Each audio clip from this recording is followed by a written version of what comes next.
Hello again, I'm Doug Smith, and welcome to the 8 September 2017 edition of Portsmouth This Week. We're here at the new DOT facility right off Route 24, and I've got Charles St. Martin, who is the Public Relations Director, I believe, of DOT, and Joe Bucci from DOT. I guess you're in charge kind of this facility. Division of Highway and Bridge Maintenance. Oh, okay, great. Anyway, we're going to get a quick look around the new facility, which I think is very impressive, particularly if any of you know what the old facility looks like. Okay, Joe, this is a beautiful facility you have here, and I guess my main question is, what is the purpose of this big facility here? The purpose of this is to replace the old facility. That's the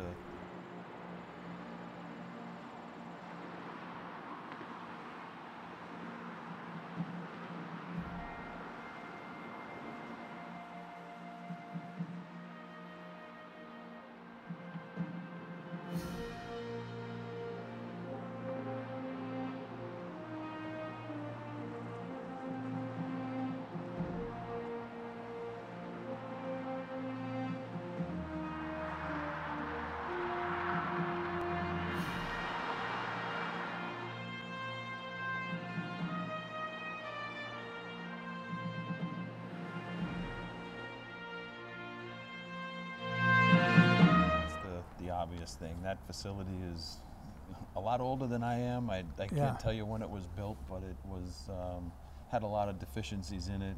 We couldn't keep our equipment inside. And it wasn't energy efficient. So we've made some major improvements. We've given the guys the space that they need to house all of our equipment indoors, keep it out of the weather. I'm sure if you drove past the old one, you saw all of the equipment outside and in the weather, and that's not good for it. So this was a long time coming, and we're finally in and very happy to be in. Okay, now you guys use this to store vehicles. Yes. That you use. I also noticed there's a big pile of sand out there. I guess that's in prep for the coming winter. For winter, yes. What else do you do here? This is where the main operations for all of Aquidneck Island, basically the Newport County, with the exception of Jamestown. Every maintenance operation, from grass cutting to drainage cleaning, snow removal, litter pickup, anything, pothole patching, anything on roads in this area or in their district, this is where the main operation is based out of. Now, I noticed from just looking at some of the data that this building is like 5 times larger than the old one. It's a very impressive space here. Mm-hmm. Do you have people that are permanently assigned to this area? Yes. Yes, all of them. There's about 20 people, and we're hoping to add more. Okay, and they primarily work on Aquidneck Island, Tiverton, Bristol, places like that? Correct. Okay, that's great to know we got our own guys here. Yes. Especially, you know, we're looking at what's happening down in Florida and what happened in Houston. And we're not immune to storms, as we all know. So I think it's comforting for me to know that you got stuff right here on the island, so you don't have to try to worry about the bridges being closed. Right. I was reading about this building, and it's got a lot of other special features that you never had before. Mm-hmm. Things like, I guess there's energy efficiency built into the building. Can you talk a little bit about that? Sure. We tried to build the building as closely as possible to make it a LEED building. Unfortunately, being a garage, it's impossible to get LEED certification. But we followed as closely as possible LEED guidelines. So what is LEED? I'm sorry. It's environmentally efficient building. So we have the septic system here, for an example, is a environmentally friendly one. It's a recirculating sand filter. So basically the effluent gets treated before it goes into the water. There's stormwater pre-treatment. So any rainwater and stuff that comes on site gets pre-treated before it goes into the ground. We've got LED lighting. We tried to utilize, as you can see in the main garage bay area, the skylights, and we tried to use as much natural light as possible. The building itself, the panels are insulated panels. It's water efficient toilets and high efficiency HVAC. So, you know, there's a lot of things that was put into it with being as environmentally conscious as possible. Yeah, well, I think that's a great, laudable goal. I guess the you know, I'm looking at the structure inside here, and I just wondered, was this built to any kind of a weather standards or something like 100-year hurricanes or anything like that? Because I'm not sure what the walls are made out of, but I think, you know, 100-something miles an hour of wind would probably do some damage. It was built to Rhode Island building code, and based on the area, there's wind loads and things that we had to build to. So yes, being so close to the ocean and in a high wind zone, it's all built to whatever code requirements there are. Yeah, well, it's an impressive facility. Can we maybe take a look around? Sure. Okay, let me just introduce Don Anicelli. Yes. He's the supervisor here. Poor guy lives in Johnson, so he's got to cross bridges to get here. So you must know this place inside and out. I imagine you were here from day one. Yes. When this was put together. There's a lot of this building put into it. I understand you had chainsaws and other stuff stored in your office over Yes, there. there was the other roof was leaking, so we needed a place to secure stuff, keep it dry. We have a poisonous gas detection unit. We use in the manholes. Very expensive little piece of equipment. Check for methane gas and other things you're not supposed to breathe. Cordless toolkits, chainsaws. Yeah, and it's all sitting in your office because that's the only dry space in the building. Yeah.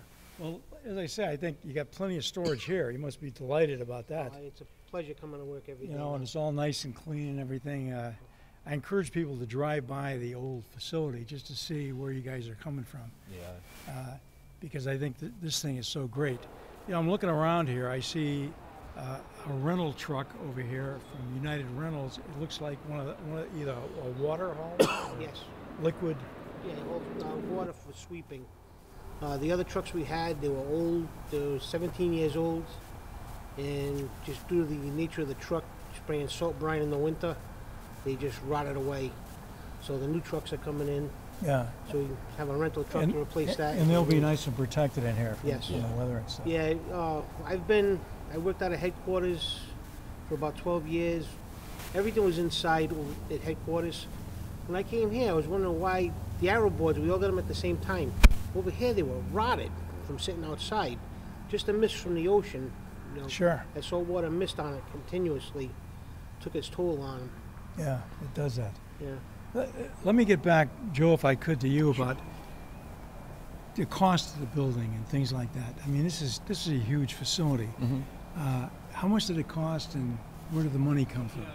So the total cost from design through construction, including utilities and everything, is around $7 million, start to finish. That's all in. Some of it was bond money from years ago, and then a portion was from roadworks. So we were able to, it was on the drawing board for a long time, and finally we were able to secure the total funding to do it, and you know, here we are standing in a nice new building today. So just to clarify for me, roadworks is the overall plan, I guess, of rehabbing all our infrastructure around Rhode Island? Right. It includes funding for facilities like this too. Yeah. So it was a priority that was made amongst Right. other priorities. Yeah. So the general idea is if we're going to be investing money in our infrastructure, we have to maintain what we build. So in order to do that, an increase in not only maintenance staffing and equipment, but given the people that are out on the roads, the ones that you guys see every day, giving them the space and the equipment and tools that they need to do that job. Yeah, I think it's, and Rhode Island is not necessarily unique in infrastructure issues, bridges and things like Right. that, but I think I'm delighted that people finally decided to put some money into this. You know, it's not a glamorous thing, but it's something that's really needed. Well, through the road, as he mentioned, through the roadworks program, we're talking about $4.7 billion of investment in the state in over a 10-year time frame. That huge investment, we got to maintain it because we don't want to be here 10 years from now. Yeah. Being in the same situation because we didn't have the proper facilities to keep our trucks and equipment from rotting out. Instead of wasting money on those older facilities, and then having the ability to expand to have enough so we can get to the repairs faster. We have enough more bodies on the ground. Yeah. Can I ask you, how many vehicles can you store in here? Just a ballpark. I think it was about 25 that we figured, but we have our tractors on trailers, and the guys go out during the day, they take the trailer with them. And we'll park some stuff in the middle. In the middle, sure. So we just leave the keys and everything, so if it has to be moved. Yeah. So all total, this district has about 30 pieces of equipment, which that includes winter trucks, grass mowing tractors, any trailer equipment, compressors, everything they need to do their work is about 30 pieces of equipment, including the pickup trucks and all of that. So Well, you know, as a Portsmouth resident and somebody who lives on an island, I'm delighted that you guys have, that somebody up at the state finally decided to spend some money to help us down here. So I really appreciate the fact that you guys are here in a big way. Yeah, and as you can tell, the guys that have been in the old Portsmouth facility well, that's for good, many 'cause years now are you also know- delighted to be here. Appreciate it So. more, you know? The old building was dark. Our mechanic with the 10-wheeler wouldn't fit in the building, so repairs in the wintertime had to be made outside. Or if the truck was, we could move the truck down to headquarters, we would take it to Warwick to work on it, or Yeah. if it had to be towed out, it would be towed out to the Yeah. repair shop. But now, if things go wrong in the wintertime, hydraulic lines, lights are out, you know, it's comfortable to work. You're not working in the middle of a snowstorm. Yeah. or- Well, no, like I say, it makes a lot of sense to do this. And with regard to the mechanic, if you look around, you'll see piping. So there's tanks and stuff. So that the oil distribution, any hydraulic fluids, any fluids for the vehicles are now all sealed, and they're in tanks along the walls, and it's pumped. So there's hoses that actually do it. There's no more open containers. Yeah. Everything is contained. Yeah. Waste oil goes. There's a dedicated spot for waste oil that can get pumped out, and so that was all. Also Now all what is the figured in. big white tank in front? Gas? That's Gasoline? Fuel island. fuel. Yeah, that's Fuel. Yeah, diesel gas and and- gasoline. It kind of looked like a propane tank, but No, I saw the signs on it for fuel and diesel, I guess, gas and diesel. right. So you guys are pretty much then, in the case of a hurricane rolling through, you guys are pretty self-contained. Correct. Uh, Yeah, there's a on-site generator, so if they lose power in the area, the building will still Yeah. have power to operate. Now, let me ask you another question. How do you guys coordinate or relate to our own Department of Public Works? You know, Dave Kehoe and Brian Woodhead and those guys. Don can respond to that better, but I can tell you that not just with this district, but all of our districts have, the superintendents and foremen have very good working relationships with the municipality. So you guys do talk to each other. Oh, That's- absolutely, That's yeah. what I wanted to hear, you know? Yep. I'm continuously on the phone with Brian. There's always something to talk about with him. Yeah, absolutely. And Bristol, the same thing. Warren, I have everybody's phone number, so if something's going on, I'll let them know ahead of time. Yeah, So if there's something wrong in our area, I'll let them know we'll be working in a certain location. So if they have any operations to change, the fire departments, police departments, yeah. everybody's informed. And it's nice too. I mean, Rhode Island being Rhode Island, it's that relationship between state and municipality is very good. There's a lot of mutual aid that goes on, and that's dealt with at the district level. Yeah, I mean, well, that's what I would think, because it makes more sense to do it that way. It's not that I never get calls from public works directors, but for the most part, that working relationship between superintendent and public works Yeah. director is very good. You know, I don't know if Portsmouth is unique in this regard, but it seems like the DOT roads and the town roads are so intermingled here. It's hard to tell, you know, Yeah, and who does what. Right, and a lot of the public, they might see a concern with a street light or a pothole, and, you know, they're not quite sure, Yeah. you know, whose So who should they jurisdiction- contact? Jurisdiction. is. Their own DPW or? Well, if it's a main, I mean, if it's usually a main, it's not always the case, but a main highway, I mean, certainly Route 24, for main thoroughfares, numbered routes, you know, typically tend to be the states, not always, but typically are. Yeah. I mean, And, especially the small neighborhoods and cul-de-sacs and things like that, you know, most likely gonna be town. And sometimes, most of the time, if there's an issue on a main tight road, we have a 24/7, 365 transportation management center, or the TMC as we call it. So a lot of calls will go into there, and they know what roads are ours and what aren't, and if someone calls in, they may notify Public Works for the caller. So, Okay. Now, is there a number that people can reach? We maintain, I mean, it's a 24/7 operation. We do have customer service staff that can address questions from the public. Okay. You know, during normal working hours. That's 222-2450. 222-2450. 2450. Right, and then off-peak, you know, especially if it's something more of an emergency nature. Yeah. Certainly, people can call the local police department if they see something really concerning. Yeah. But if they see something in the road, especially the Peel, it's a state road, 222-2378. 222-2378 is right, and that would be the kind of the off-hour, night, okay. weekend kind of Okay. situations. Why don't we can we just take a walk around and maybe you could? Sure. Okay, this is the new mechanic bay. This is a major improvement over the old facility. As you can see, we have a lift that it can handle our lighter fleet. We can't put a 10-wheel dump truck or one of the bigger trucks up on this, but for the lighter fleet vehicles, the zero-turn mowers, we can put them up on the lift and they give easier access for the mechanic. Sure. In the old building, it was an old mechanic pit, which, you know, among other things, there were safety concerns with that. So this is a big step in that regard. And then along the wall, you see the yellow containers, those tanks, that has all of the oils and hydraulic fluids that are necessary for the equipment that is in here. So if we need to add oil, change oil, make a hydraulic line repair, that can all be done in-house, and all the fluids are there, and it's pumped through hoses by type, and it's metered through those hoses.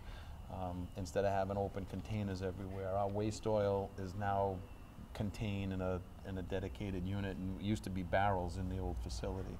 And when that gets close to being filled, we have waste haulers that'll come in and pump that out and get rid of it. So I notice you have bollards, those yellow with the red striped bollards. Is that just for safety for trucks and things moving around? Yeah, and you know, I mean, it's a garage. There's big equipment moving in here all the time. Yeah. So the bollards are just to protect those tanks so that they don't get hit and damaged and leak through the building.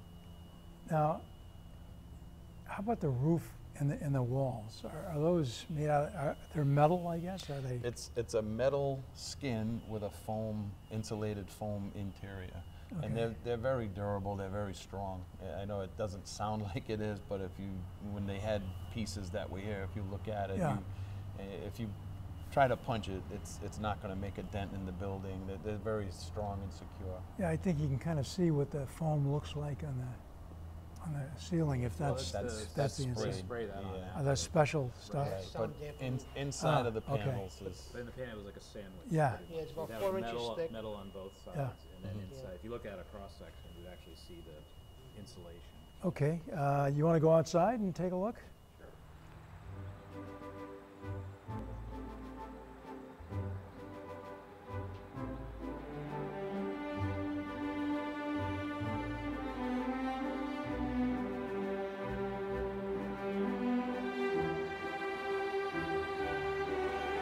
Okay. All right, so you got a gigantic yard out here, and I assume that, for example, when you guys get salt, Yes. are we going to see a big pile out there with salt on it as well? Initially, for this coming winter, you'll see a pile of salt that will get covered. And it does seem like there's a lot of property over here, but it's really not.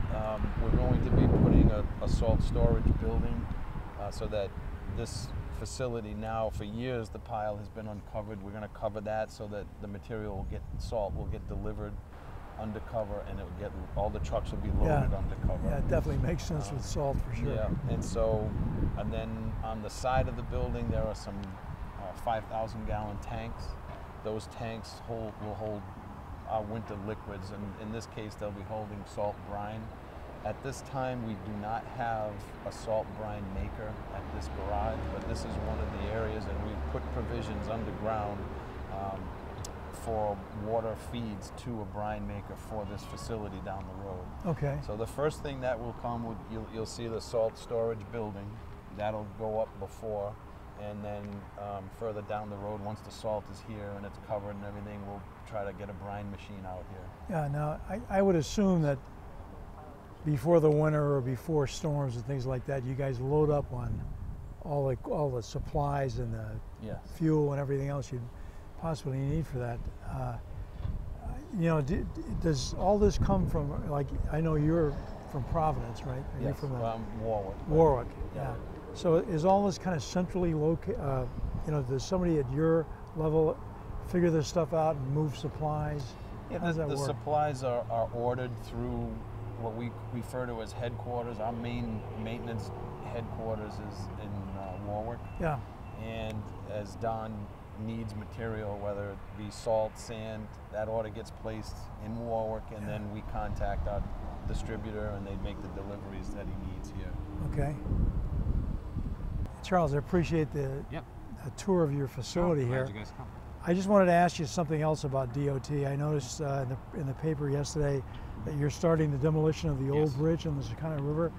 Can you talk briefly about that? Like, how does it start? It sounds like they start on the top and take layers off. Right. What you'll see happening now as you drive by, starting at the end of this week, next week, they're starting to cut out sections of the old deck, and they'll be lifting them off in pieces, in large slabs, and then trucking them off from the top. Okay, where do they take that stuff? The concrete actually gets pulverized and gets reused as process mix for other construction Okay, and projects. there's some facility that does that. Right, there's a couple different ones that Okay. that goes to. And the steel can be, the contractor's getting the steel, and most likely it'll be salvaged for scrap. Okay, I guess the other question is there going to be any major impact on the traffic on the new No, bridge? no, we're, what you see out there is pretty much the limitation. There's some barriers off on the right side of 24 South. That's how the trucks enter in and out of the construction area. Okay. So it could be a brief shutdown of a lane when they come in and out, but for the most part, 24 hours a day, there's really no traffic. And do you interruption. plan to continue doing this during the winter? Or, Yeah, they're going to how's work that through the winter if they can, as much as they can.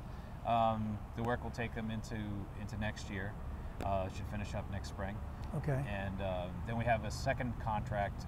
We decided to split this into two contracts because we are going through the environmental permitting process. It's a long, involved process for that. And we wanted to get the project started, so we split the project into two. They're doing all of the superstructure, which is all the deck and all the steel that you see above the water. And then we'll come back most likely in the following year with another contract that will remove all the concrete that's in the water, all the footings and the piers that support it underneath. Okay, it sounds like a major operation. Yeah, that could be another. We haven't made a total decision yet, but you know we are looking at the explosive demolition methods like we use on the Jamestown Bridge, where it's a kind of controlled explosion to remove it quickly. But that's subject to the permit, and we're still working on that. Okay, thanks very much. So what's going on now is just the removal of the deck and then the steel. So over the course of the fall and the winter, the bridge will be disappearing. Well, once again, we love to see DOT thinking about us. Yes. I know you guys up in Warwick and Providence have your own kind of world. Okay. Don, I want to thank you very much. You got a great facility here. Yes. Good luck to you. Joe, thank you for all the information. You're very Appreciate you welcome. coming down. Thanks for And having Charles, me. always Thanks, good to Doug. see you. You too. Good talking again, and we'll see you the next time on Portsmouth This Week.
The Portsmouth Historical Society was established in 1938 and the main building that it has is donated by the Union Congregational Society in that year, and it was organized at that time.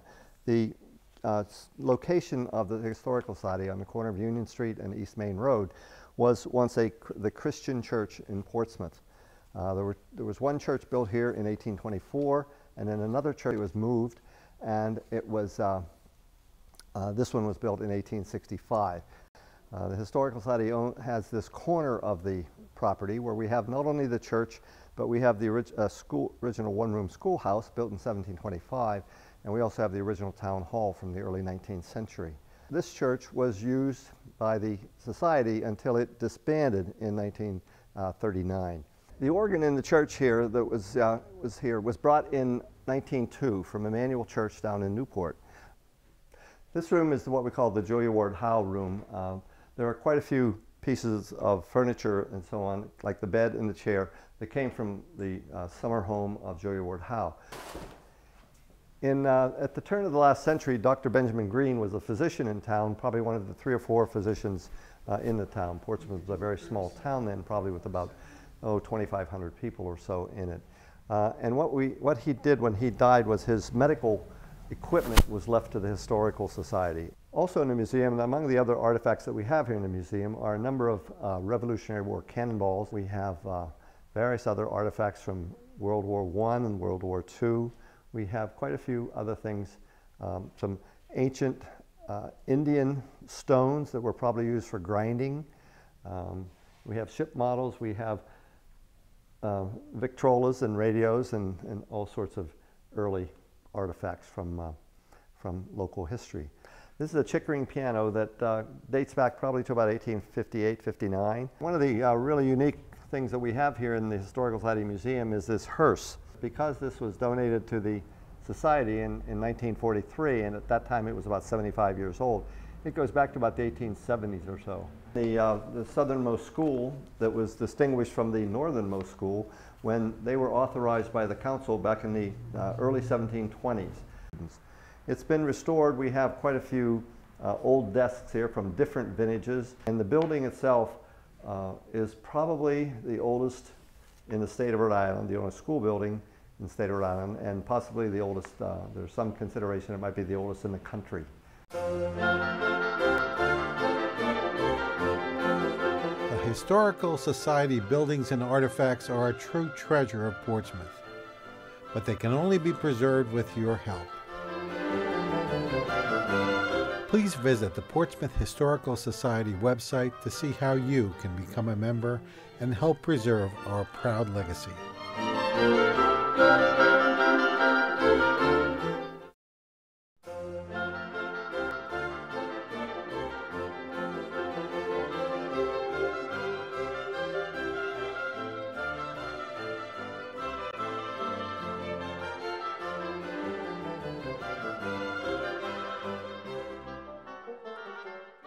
Historically, every fall, Portsmouth citizens gathered to celebrate the end of a great summer and a great harvest season.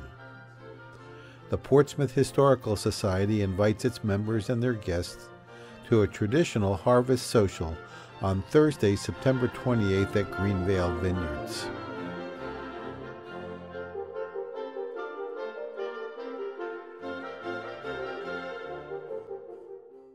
Come join us for wine and light refreshments, and thanks for another successful year for the Portsmouth Historical Society.